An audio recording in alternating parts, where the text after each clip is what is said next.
semangatnya masih ada, sehat, masih makan bubuk, merokok, masih itu gua pikir.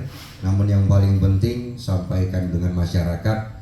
Terima kasih banyak atas segala doa, dukungan baik secara langsung maupun yang disampaikan di media sosial.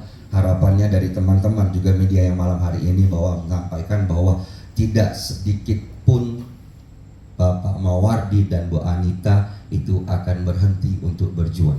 Seperti itu.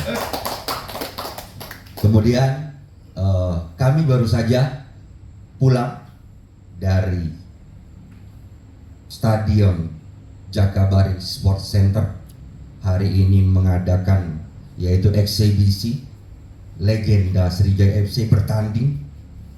Semuanya hadir, dari Rahmat Darmawan pelatihnya, Kashar tadi, kayak yang Bagams, kemudian banyak lagi legenda-legenda FC dan luar biasa antusias penggemar sepak bola, terutama pecinta Sriwijaya FC. Satu stadion itu penuh dari Ultras, Singamania, Sriwijaya Mania, itu luar biasa. Sampai terakhir tadi semuanya bergembira untuk